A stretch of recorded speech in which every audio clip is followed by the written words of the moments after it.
No idea how to drum. I know. Yeah. I can tell. Welcome to You Are Not Alone!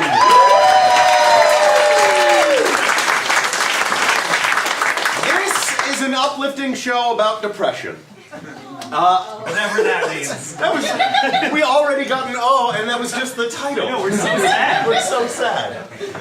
Every single performer you see here tonight has either depression or bipolar disorder or something fun like that. And if we don't let it slow us down, we're gonna have fun. That's what we do here, right? Yeah. Right?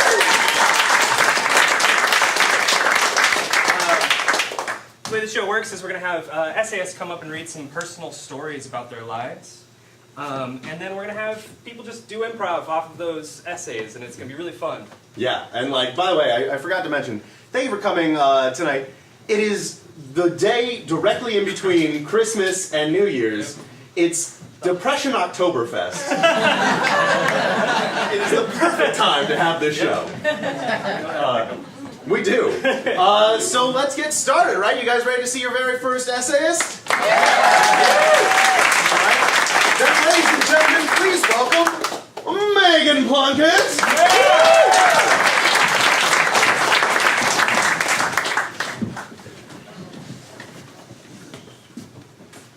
I've been called from New York City again to check in on her. My mother hadn't answered the phone in several days. Everyone in my family knew what this meant. Everyone was worried. When I walked in, nothing I saw surprised me. The fridge was wide open and lightless, the smell of spoiled milk and rotting chicken.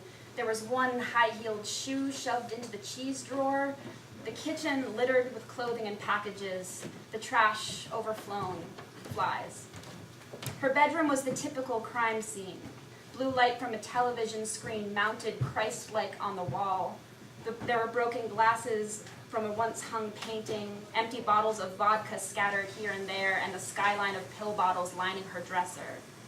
And she, like a prima ballerina, was in the center of it all, except face down on the floor. This is how I always find her, on the bathroom tiles like she is sunbathing in complete darkness. I placed my hand near her nose and mouth to make sure she was still breathing. I have become accustomed to greeting her this way. It's like this secret handshake only we know about. I touch her cheek and she groans. At the sink, I wash the vomit from her face the way that you would polish shoes you only wear on Sundays. I do this half hoping that once clean she might be a new kind of mother. It's 2 a.m. when I start detoxing her. I've learned that it's important not to cut off an addict's supply all at once. When a body becomes dependent on a substance and it is removed suddenly, there's a risk of going into shock or seizuring. One must be weaned off slowly and steadily. Several doctors and 2 hotlines have coached me through this process before, and over the years of playing this role, I have grown from timid little candy striper to full-on Nurse Ratched. I prepare portioned-out cups and help her sip the way one might feed milk to the runt of a litter. Every hour on the hour, I wake to her face, desperate and helpless, her hands trembling after her next dose. She brings the small of her cup to her mouth. In the quiet of 4 a.m., 5 a.m., 6 a.m. When she is sober enough, I take her to the rehab center. She knows we're going, and like the family dog to kennel, she lowers her head and lays down in the backseat of the car with the bag that she packed. My mother was always concerned with being pretty. As a young woman, she did the whole beauty pageant thing, the wave and smile, wear a swimsuit on stage, you know the deal. She married a man, my father, 2 weeks after knowing him. She became a wife and a mother. She would weigh herself twice a week. She wore makeup to bed. I watched her age. I've watched her marriage fall apart. I've seen her demons sharpen her teeth on her insecurities, and I've witnessed her attempt to kill herself over and over again. I've seen her addictions grow as fast as ivy. As much as I've tried to reject the values I believe have blossomed a meekness in my mother, I can't seem to outrun them. I turn sideways in the mirror to see how small I can make my waist. I compare myself to impossibilities of perfection. I allow myself to be bullied, stepped on, defined by other people. I look in the mirror with deep, pure hatred. When I was younger, I ran blades across my forearm to deal with being raised by a woman who hated herself. As a young adult, I dated unfaithful men. I drank too much. To this day, there are weeks and months I lay in complete darkness, paralyzed by a fear that is shaped exactly like her. I wonder if I'm anything like my mother, if one day I will wake up in a white negligee made of regret. In the waiting room, she nods off in the chair next to me as I fill out her paperwork. I notice that her lips are so dry they're beginning to crack and bleed. I leave her in search of water. When I return, I get my first look at her from afar. There are moments in life that become less memories and more slaps across the face. This slap wore rings. She was there, her hair matted to one side, her shoelaces untied, the stark white of a face that hadn't eaten in 3 days. When we are called, like a number being called at a deli, we're taken to the ward to the 3rd floor. This is where I'm to leave her. I watch her meet her roommate for the next 28 days. They just scowl at each other, and I avoid looking into the panic in her eyes as I prepare to leave her. Excuse me, are you her daughter?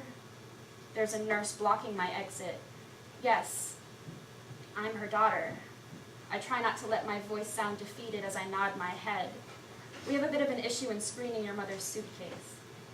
I'm brought to the bed where a gloved nurse has my mother's travel bag open, and immediately I regret allowing her to pack her own bag.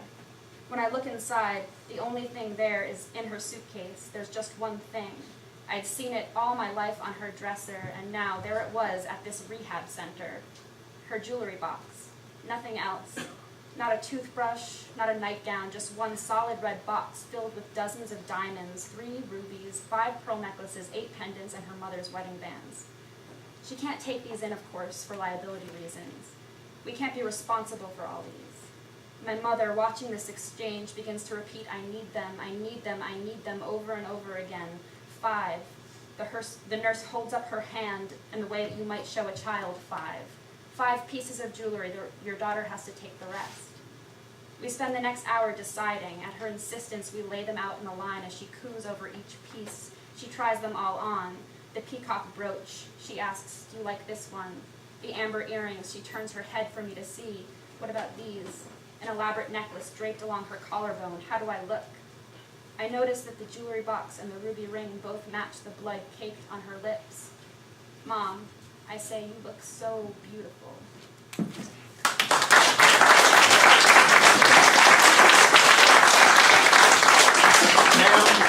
Ma'am, I understand that you have what you think may be a gunshot wound in your arm, but you're going to have to take a number and wait just like everybody else. You can see through my shoulder. I'm not a doctor, all right? I'm a nurse, okay? I can't just diagnose someone like that. I'm gonna pass out on the floor. You gotta help me. Ma'am, there's a perfectly nice waiting area over there for you to pass out in, okay? But we have a system here, and that's what keeps this hospital running. My eye is like falling out of my socket. Okay, are you number 17? Yes. Okay, then come on over. Okay, thank you. Wait! I was here first. So much blood. Somebody, just. I'm sorry, you know. You're not sorry. No, I am. You said it was an eye You see thing. it falling? It was a thing with your eye. It's a thing. It's irritating. I have jewels. I have diamonds. I'll give you diamonds. And you know what you don't have? Patience and a sense of order and decency. Okay, please to wait on that side of the counter. My pregnant wife and I were stabbed on the way here. I'm about to give birth! All right, and did you pull one of your prenatal coupon numbers? I got one for both of us. Oh, what number? 23. I can't tell if it's blood or rubies at this point. Just take it. Just take it. Ma'am, don't try to bribe me, okay? I'm a respectable person. You have my pearls? And now my papers are wet with blood. Oh, God. Okay, I guess that's the order of society.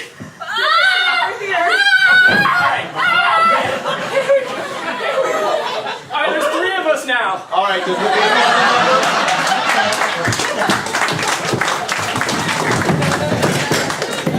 Oh, Father Smith, it's a great church. don't know why you replaced the crucifix with a glowing blue television, though. What don't you understand? Oh, well, not able to really see, Christ's suffering there. I Oh, you feel like it's a little too secular for St. Stanislaus Well, we Parish. just want to welcome everybody. So if you want to see Christ suffering, you can turn into the Christ suffering channel. If you want to watch football, you can watch football. Well, I'm a trained priest. Usually I can only, tell Mass through images and stories of Christ's suffering. I'm afraid I don't know much about football. I couldn't tell you the difference between a quarterback or a nickelback or any of those Let me things. tell you, in this business, if you want to succeed, you gotta learn to, sell to the masses. You can't just, all that Jesus stuff, the suffering, the, compassion and the sacrifice. It's not marketable. I understand. The new Pope is really changing things.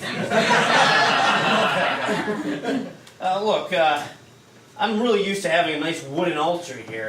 This whole, is this IKEA now, or? Yeah, we just like to keep it simple. If you need to fold it up and put it away, to open up the floor for, rock concert or whatever. Rock You can do that. Oh yeah, we had a death metal blowout the other day. It was, blew my face off. It was Death metal. Ah. yeah. Didn't know I liked it. Are the altar boys still around? Do we still have those, or? Altar boys. Who wants to see altar boys? We have altar girls now. Cheerleaders from the local high school. Oh, okay. Well, yeah. We could always have cheer here in the parish, cheering for Christ and the like. I'm okay with that change. I'm glad you're on board. Can I offer your? Yo, is this where the game's playing? Yes. Oh, great. Can I sit You're a this little one? early. Yeah, you can sit right Oh, there. it's got a dial. Oh. If you're talking.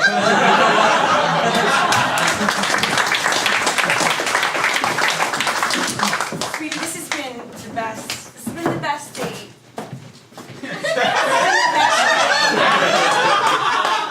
And I just want to remember it. Like, just everything. From dinner to the stars. But I need a favor. The only way to, ingrain these things in my memory is if while I'm thinking them or experiencing them, I just get a slip, Slap in the clap. face. Yeah, slap in the face. Just a little harder, a little harder, a little harder. Wait, Oh God, I love this day. as you look at Orion, Yeah, it's just like, what do you feel? I see our future. That one missed. So close. It really felt like I got you this time. And I thought, oh, there's someone in our spot. Well, just so you don't forget next time. Those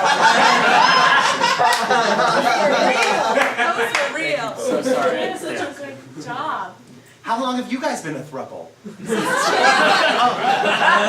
Short meeting new friends. Take our hands, we're one now. Oh, we're a sixthful. I want to remember this forever. Sextuple. That was so real. Guys, I know I asked for the slapping, but now it's just getting a little too turned on, so So we should go somewhere? Yeah, maybe I we mean, we should. did just meet, so. There's a fine line between remembering things And never remembering them again.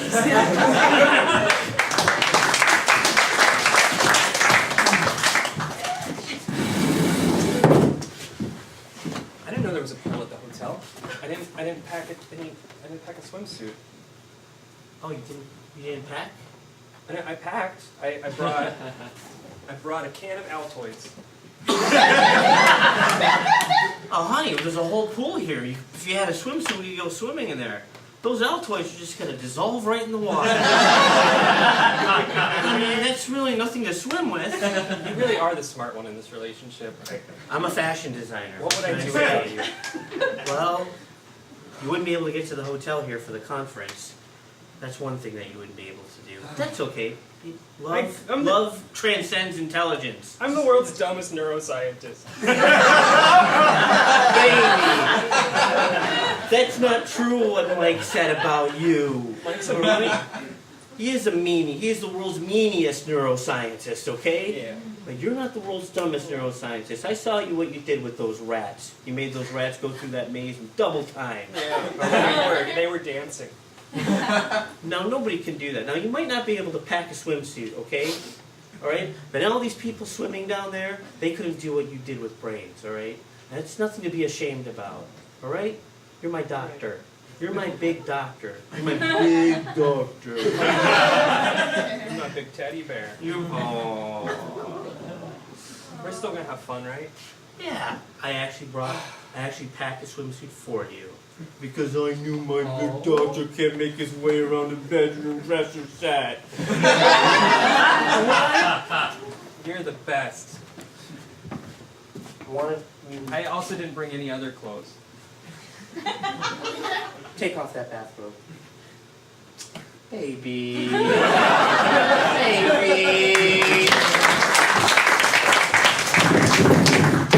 No, I'm not drunk, okay? I've just been sniffing a couple butts. Sniffing a couple butts. Yeah, like, see who's here, you know? See who I'm compatible with, you know? I'm sorry, I thought that we came here as, kind of a pack. I didn't realize that you were just going to go off and sniffing everybody else. I mean, if I had known that, I would have marked that guy as my territory when second I walked in, but... I peed on him a couple minutes ago. He did. Sorry. Hey, we're cool though, right? You and me? Yeah. It's a party. Rex, What's up? what are we? Because I felt like we had something real going. I feel like we're like... You should probably take us outside. Like, outside the party. I don't know that we're gonna fight. I think we're just gonna have a conversation about what our relationship is. Yeah. Right. Maybe you shouldn't, listen in from that far. That's kind of Can't weird. hear me. It's not great hearing. Yeah. I do. I'm known for it. But maybe, take it outside, because it's like a party. Trying to have fun at the party. I'm trying to have fun too, but, someone who I thought was my boyfriend is sniffing everyone else's butts and, getting cozy and rubbing up against them. It's 2000. Hey! Chill out, okay? On your side. Was on your side. Hey, is all the cheese over there? Yeah. Yeah, Cool. Hey, I'm Jack. it's my cheese. Oh, sorry. Uh-oh, pack leader. In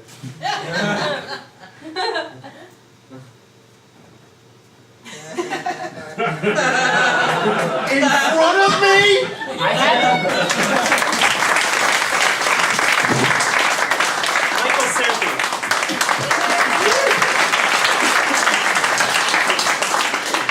So this is weird. A couple weeks before I signed on to do this show, I found myself in a familiar place. In bed, unable to move. I hadn't found myself in a situation like this since college. And in college, it happened a lot. I was very aware that I had things to do, and I didn't care. I had plans, and they didn't matter. I couldn't move. It was just me and my thoughts. That hadn't happened to me in a long time. Student loans and rent and lights that all need to be paid will do that to you. I've been living with depression for a number of years now. My brain can be a bit of an asshole sometimes, and it doesn't always like me. My asshole brain goal is simple. It wants to isolate me from everyone that cares about me. And it's sneaky. Sometimes it has a long-term plan, like making me date two women for a year, like an asshole. And sometimes it cranks up the dial in a split second before I can catch it. It can send me to a place of severe anger at the slightest provocation so that I scare people away. It's the same asshole brain that made me punch a hole in a wall this past spring when I couldn't sing the string of F-sharps while learning the song My Unfortunate Erection during a rehearsal for a local production of the 25th Annual Putnam County Spelling Bee, and that is a real song from a real show. You are free to look it up. The problem with my asshole brain is that it constantly needs fuel. It needs something in my past to dwell on, and it needs new things constantly. My depression needs things to be depressed about to make me depressed, so it'll make me do things I regret later, like an Ouroboros receiving its own tail. And it can hold on to a dumb thing I did or a stupid thing I said and just hammer that thing to death in my head. The thing I held over my own head for years was the time I made out with someone my senior year of high school while I was in a relationship. This is the first adult regret that I have. That was the incident that set me into my first bout of depression and into my first round of therapy. It wasn't just that I kissed someone. Hell, the girl I was dating at the time had a one-strike rule. It was that I'd always set standards for myself, and in that moment, I failed to meet them. I always thought I knew what I would do when faced with temptation. Why, I'm very flattered, miss, but I'm in a committed relationship. Now don't you fret. You'll find someone, I would say, with my chest puffed out, while maintaining a gentle sympathy. But when it came down to it, someone liked me, and I caved. I didn't know how to handle that. Truth told, I still don't. A lifetime of being short, funny friend can do that to someone. And for years, that was the thing I went to. Whenever I found myself genuinely happy in a relationship, job, or work with a new theater company, a voice, my voice, would pop up in my head and say, "Hey, you don't deserve this. You don't deserve this because of what you did. It's time to fuck this up." And fuck it up I did, starting the cycle all over again. While I was laying in bed a couple weeks ago, I rolled over and saw the latest issue of Daredevil that I bought the other day sitting on my dresser. It's an awesome series and I needed an escape. So I picked it up and began to read. Last issue, Daredevil found himself under psychic assault from a group of emo mutant kids with strange mental powers, because it's comics, and felt a wave of depression hit him. He was lying in a gutter and couldn't get up. This could not have come at a better time. For me, not Daredevil. While trying to power through it, Daredevil said the following against pitch black comic book panels. This is what depression feels like. Imagine, however you can, the people who mean the most to you in this world. They're reaching out to you with love and concern, but you can't reach back. You want to, but your arms won't move.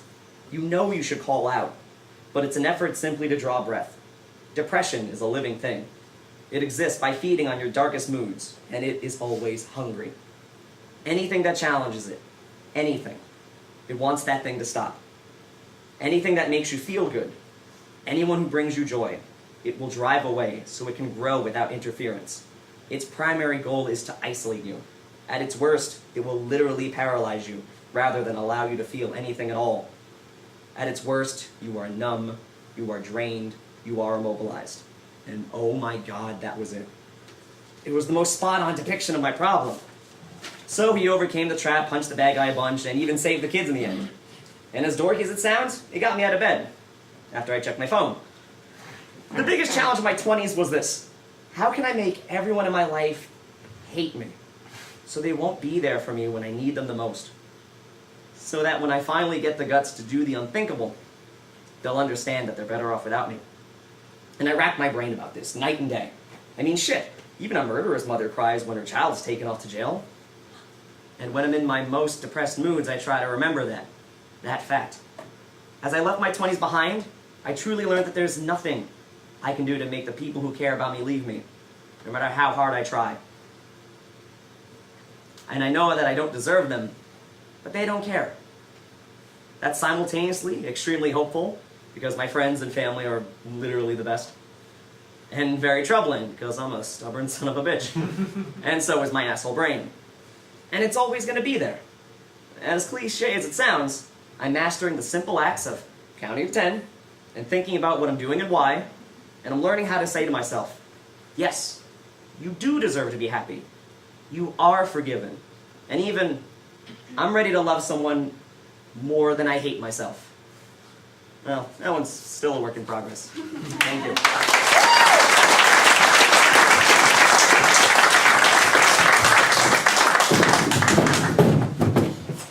I'm glad you came over and let me cook you dinner. You know, it's going well. I have something to tell you. Okay, because I also have something to tell you. Who should go first? I know, I kind of want you to go first. Okay. I am dating someone else at the same time. Oh, okay. Check out her rack. Don't listen to her words. Okay, Your asshole brain. I was going to also tell you about my depression that comes out of the corner sometimes. And tries to be scary. This not this scary. food is gross. Spit it out. Okay. So I- we're both fucked up. It's not necessarily fucked up. Are you You should probably throw a thing now. Just throw a thing. Anything. There's a lot of things on the table. Throw a thing. You have a lot of voices, don't you? That's my other depression. Yeah. Hey baby, I'm your depression. So you're not mad then at me for dating another person? Throw a thing. I'm just holding this dinner roll.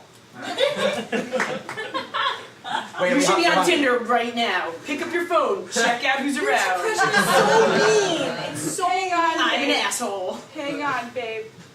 That one's better than this one. Did you feel that? Yes, What a I- wimpy arm. Throw a thing, throw another thing, a heavier thing.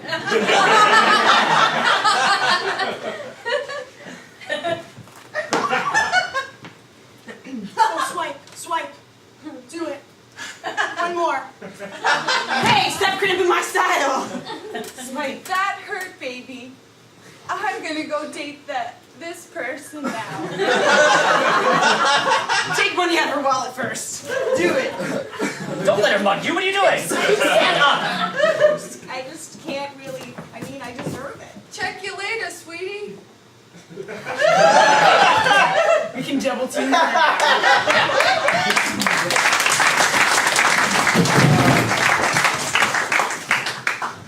So, Dad, yeah, I just wanted to have a talk with you. Oh boy. You know, I've been like developing, becoming a man lately, and I think I'm a mutant. I have this power. It paralyzes other people. They can't move whenever I'm around them. I think I'm like a depression mutant. Yeah, I mean, you've been doing that a long time. Grocery store, see someone on the aisle you didn't like. I remember you were a baby. You probably don't remember this. Here, pull up a chair. We had this neighbor, Mrs. Pennyman. Yeah, yeah. She was a bitch. You're a big boy now. She used to do this stuff, Rocky. This one. God. You gave her that look. Yeah. She just one of these too many. She was paralyzed. I'm back from the Your grocery depression beat. store. Oh, Timmy, I didn't know you were here. Yeah. Ow, didn't know you were coming. Didn't know Yeah. you were coming. Just gonna sit down right here. No problem. Mama loves you. Stepmama loves me.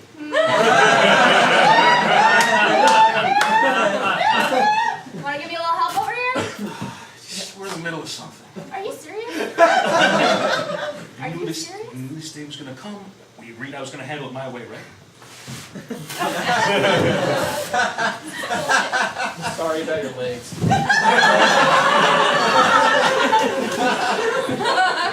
Dad, I didn't realize I was doing that all that time. I thought It was just I never put this just together. weren't aware of it.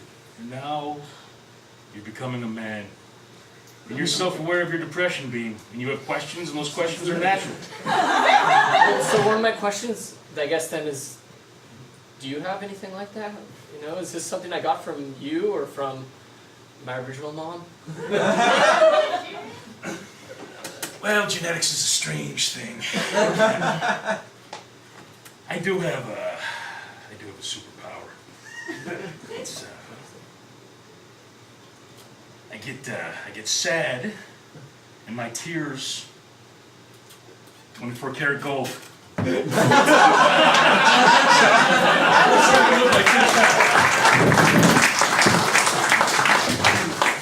Hold on, I'll save you. Just gotta check Facebook first. That fucking city again? How do you do it, Daredevil? Also, how do you read your phone?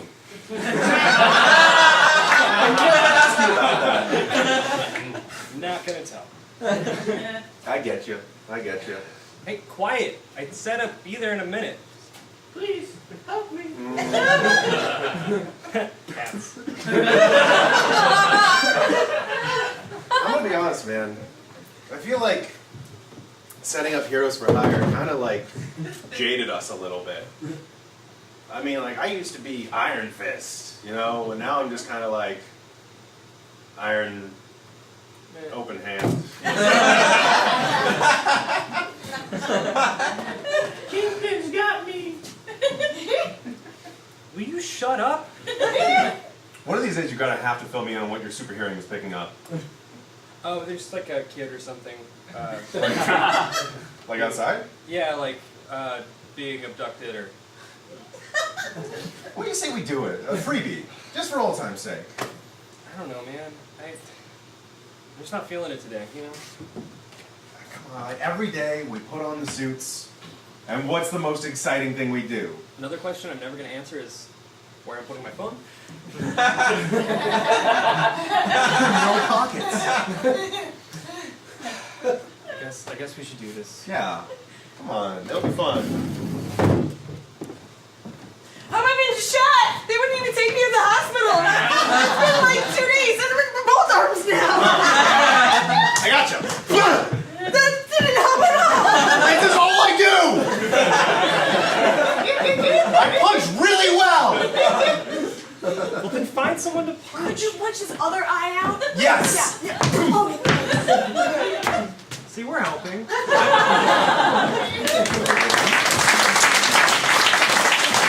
Hey, you three! The three of you that are a happy triple couple together. You don't deserve your happiness! Fuck you! What? Ah. I'm not going to remember anything. You got to hit me harder than that. Don't do that. You'll make him fall in love with us. Why are you so unhappy, guy? Stop putting my bullshit on you guys, okay? Why am I unhappy? You want to ask why I'm unhappy? I'm curious. Because I'm loving life. Crumble. I live out here. In this field. I don't even have a house. It's a nice field. Yeah, I Yeah, know. really, I've seen worse fields. I don't even own it. Whose field is it? The Joneses? Oh, they're nice people. They are nice. They are nice. Why am I so hateful to myself? They're good people. Let me stay in their field for no rent. I can't help but feel like I'm a failure. Quadruple, guys. Aw, Quadruple. come here. Let's see how Do hard you you solve all of your problems through, like, love? Because you guys seem to Love's an amazing thing. take me in, you know? No good reason. Oh, thank you. See? Why are you wearing a suit? It's a long story. I used to have a job, but I didn't pack anything after once I left, you know? I just walked out the door. I kept walking. Walked across a long bridge through northern New Jersey. And I just kept going and going until I hit this farmland. The Joneses field. Sounds like the plot from Elf.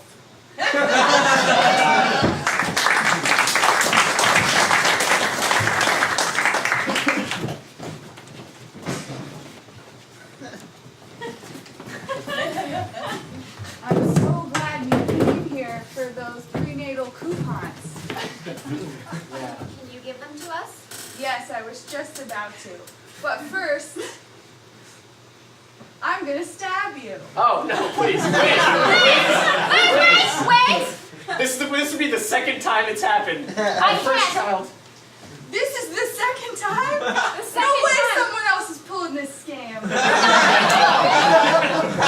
original, don't do it! Something I thought else! it was so original. Not original! Pregnant lady stabbings happen all the time. I was gonna lure you here We know the for story. prenatal coupons and then stab you because it's the only thing that makes me happy. Wait a minute, are there no coupons? Last time we were given coupons.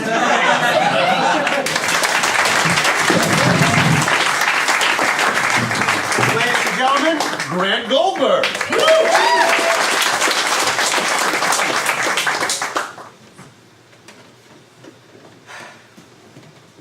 It was 5 a.m. after a sleepless night of crying and rifling through old mementos when I wrote what may be the most honest and painful thing I've ever put on paper.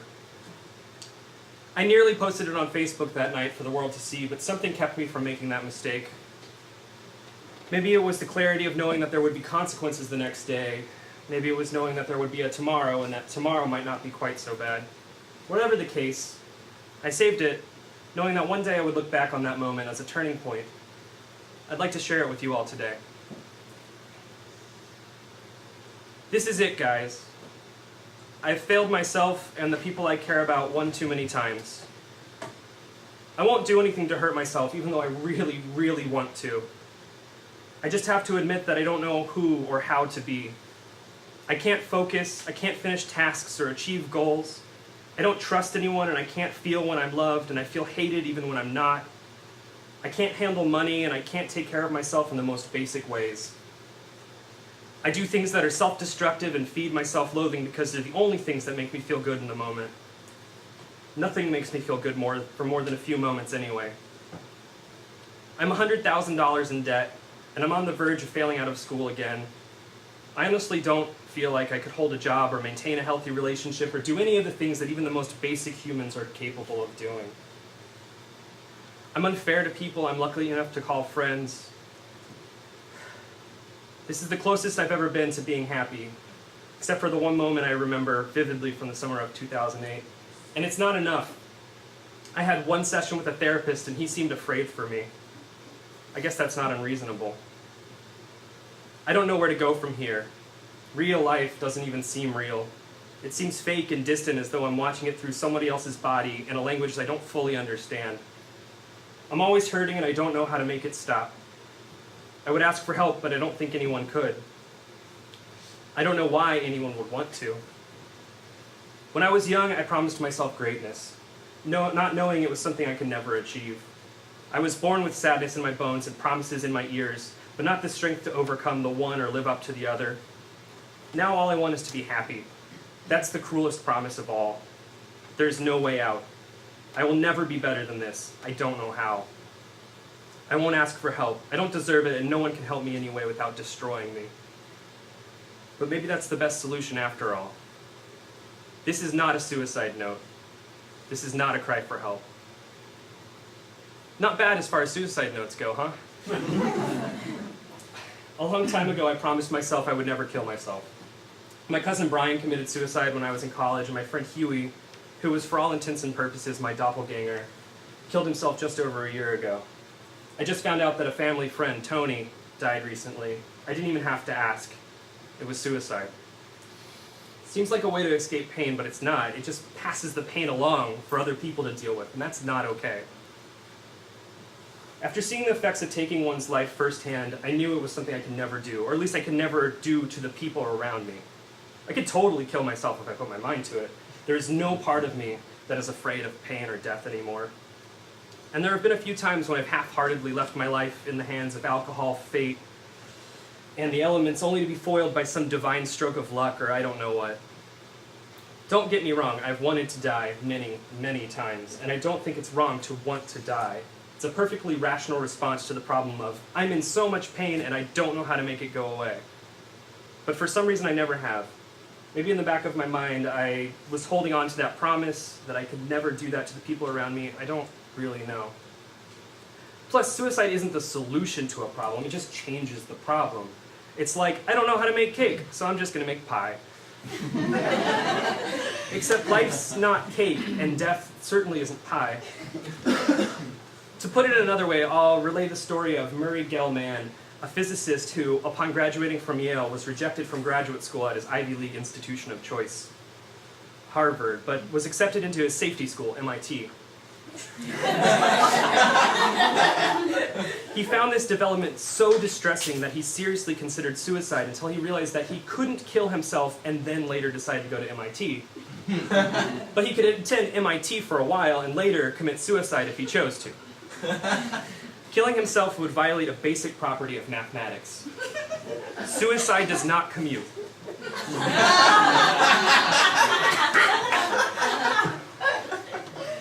The tragic thing about that not a suicide note is not that I felt I needed to write it that day, but that I felt like that every day. I'd felt like that almost every day of my adult life. There was a point where I'd forgotten what it felt like to not be overwhelmed with pain and fear and sadness all the time. Every once in a while, maybe with the frequency that most people have a really bad day, I would have a good day and it would feel so surreal and euphoric that I would have to remind myself that this was really how life was supposed to be. This was real, and do people actually get to feel like this most of the time? I'm not sure I even really believed it. None of this is really new to me. The first time I wanted to die, I was 7 or maybe 10, and I remember lying face first on the floor of my room in the house I grew up in, my tears mingling with the carpet fibers, my wimpy little fists slamming into the floor while I chanted, "I wish I was dead," over and over and over again. I don't remember why. Maybe I got in trouble for some small thing I did wrong, and the guilt and shame and disappointment were just too much for me to take. Or maybe I was just a really depressed 7-year-old. I wrote that note on the morning of July 21st of this year, just a few months ago. The very next day, Megan Gray granted Aaron and I our request to try this crazy show called You Are Not Alone. Shortly after that, I started seeing a therapist and a psychiatrist, ironically on the day of our first show, and went on medication shortly after that. I still have days when I feel not so great, but those days are fewer and farther in between all the time. I still have other problems that I'm dealing with, but I'm getting better. And I haven't destroyed myself in the process. The bottom line is to get help. No one deserves to feel that way, ever, and everyone deserves to be happy. Sometimes it just takes a little help. There's solutions to every problem. If you want to make cake, you can make a cake. Sometimes you just need someone to help you learn how. By no stretch of the imagination am I fixed, but I'm fighting. I still can't wake up in the morning or make it through a whole day without falling asleep, but now I can sometimes fall asleep at night, and I can feel good when good things happen, and I can want good things for myself without feeling like I don't deserve the things that I want, and I can take life in stride most of the time. And when I do fall apart, I find that the next day I can put myself back together again just a little bit more quickly than I could the day before. It's a long process and it doesn't happen overnight. But it starts when you make the decision that I can get through this and that things will get better. You just have to take it one step at a time. Remember, you can always kill yourself later if things don't work out.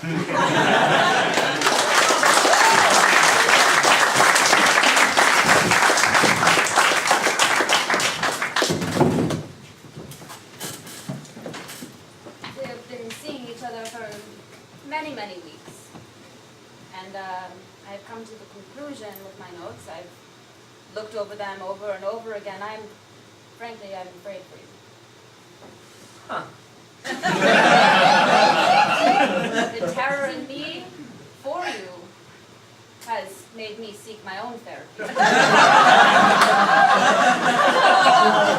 The fear I feel, overwhelming fear for you, every day. Whoa, Doc. This note just says fear. That was last week's session, just fear. Yeah, I didn't think I was that bad. I can't serve you coffee anymore because I'm afraid of what you're gonna do with it. It's very hot coffee. Right. Someone has been sued before for spilling coffee on themselves. Sure. And so I think maybe I should just stop serving you the coffee. Okay, I'm sorry, sir, I can't sell you this pillow. I'm worried that you might hurt yourself with it. You walk in here and I see those sad eyes and am I allowed to buy this bed? You have to carry your groceries just by hand. I can't give you plastic bags. I'm sorry. No, it's fine. I get this a lot. You'd be surprised. Maybe not. Maybe you wouldn't be surprised. Great. All right. Have a good day. I'm sorry, we can't admit you to this school. I went over the math twice. Did the math and calculations show that you're terrifying? Can I borrow that pen?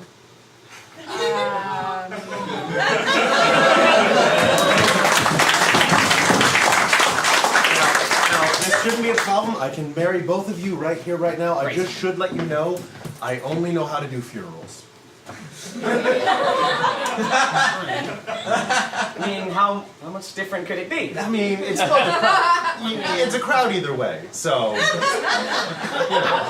So it's And like they're Mad Libs, except change out death and so Yeah! sorry. Everybody's wearing the same thing. I love dress codes. Yeah, perfect, all right. And I've been asking for an outdoor wedding, to be honest. Yeah. That's the only kind I do, so yeah, perfect. Yeah, makes sense, yeah. I work exclusively in the outdoors. It's a long story. Anyway. Can we read our own vows at this? Sure. Yeah, but I'm going to have to intro them both. Oh, okay. Like a eulogy almost. Like- Yeah, well, yeah. I mean, like, in many ways, death and marriage are very similar. They both are permanent, and they both end in Excuse death. me, are you guys gonna get married or what? Like, I'm yeah. all dressed up. I'm ready for some wine. It's okay. Oh, this is a wedding? Yeah. I thought this was a funeral. Yeah, well, we are in a graveyard, but it's. Did you hire the professional? Self, we really gotta rethink this greatness thing. Because I gotta tell you, bud, we're kind of SOL. So you got any ideas? Because, I think you just gotta continue being an asshole. I mean, a lot of assholes are great. I just haven't been able to make the whole thing. Nobody's as great as you, though. I mean, really. I like the Who direction do you this is think headed. about when you masturbate? Yourself. Yeah, 95% of the time. Just tell him to be nice. Why are you being so mean? Shut the fuck up, brain!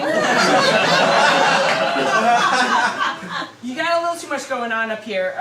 Maybe you should drink a little and shut up the voices of the voices. Why don't you tell him to buy a puppy? No, please, we can't handle any more booze today. We cannot. Don't listen to that wuss. Hey, Liver. I will shut the whole thing down. Believe me. But like, we really want to get laid. Like, what are we gonna do about it? Tinder! Get that app out! I want that muffin. I want that muffin over there.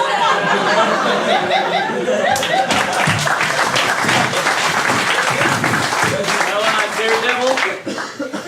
I gotta be honest, looks like the thing that's blocking your supersonic hearing is, you're all clogged up with promises in your ears. So if that has any indication as to why you haven't been able to do your job as well lately, it might have something to do with it. Oh, it makes so much sense. Yeah. So what do I do? Do I just give up on everything? Well, the actual, the sort of prescription for this is you have to start fulfilling those promises in order to get them out. Aw. I know. I mean, I don't know which promises you have in there. Could make them more or less enjoyable to fulfill, but that's what it's going to be. There's no real shortcut to this one, sadly. Well, I promised myself I would find a cure for blindness. There's like a lot of people working on that already. You showed up to my birthday party so I could ride around on your back like you promised? Hooray! Love Daredevil! Hold on, I gotta stop by a couple other people's places. Alright. Hey, what are you doing at Chateau Affleck? I thought we settled this years ago. I came to apologize. Kids get mad at you, Daredevil. I got to use her arms. So I love this story. You were going to stab the wife and And the husband. and that was, and you got rid of them. You got them to hate you. It's funny, I'm the last person left who doesn't hate you. Yeah, well, Go, you gonna stab me? I think, come on, because I've hung in there. You don't. I mean, you stabbed a pregnant woman. You don't hate me, and my brain tells me to make people hate me. I know. So apparently, yeah, I am gonna stab you. You guys are meant to be together! If I didn't love you so much. Stab her anyway! Hey, can I get in on this? Okay. Triple stab? There's not enough I'll sides. We'll try to stab you after we stab ourselves, okay? it's funny. This hasn't come up before. Yeah, and Romeo and Juliet. they Things you still learn when die. you're in a relationship. Shut up and stab people! Now reading from the Gospel of Luke. Oh, that's great. Steelers and the Packers fought on the field. Go Packers! Great job, Papa. Woo, go Luke! The Packers, being the righteous ones, smited the evil Steelers. God reigned above all. The score was 38-7. And this was a reading according to Luke. Let's get a wave going! Now, time for the holy wave. That was beautiful, thank you. Rah, rah. Can I get a beer? Oh yes, it is now time for communion. PBRs and pretzels all around. That's our job. Excuse me, preacher. Yes, Where do you sir. want me and the other Krogers to plug in and play This Is How You Remind Me? Yeah, go ahead. Let's run those ads right now. Okay, cool. Never made it as a wild man. Couldn't make it as a poor man stealing. Couldn't make it as a wild man. Never made it as an old man.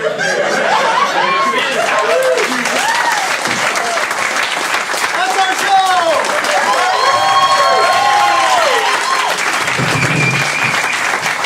Thank you all so much for coming. I'm Grant Michael Goldberg. This is Aaron Gold.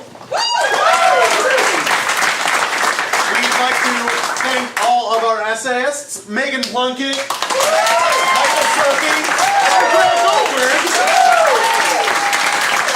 I'd also like to introduce and thank our improvisers. You want to take it? I will take it. I'll take this. Evelyn Peppas, Aiden Baker, Michael Serpy, John Perugia, Evan Bortbonner, Megan Plunkett, Katie Morris, and James Opperman. Nailed it. This place that you're sitting in right now is called the Magnet Theater, and there are shows and classes here 7 nights a week. This is one of the coolest communities and most fun places to be and do stuff that has ever existed on Earth. I agree 100%. We all do, Aaron. So if this looks like fun and you want to do this, just sign up. It's all online. MagnetTheater.com. Yeah, go figure. We also want to thank James on tech and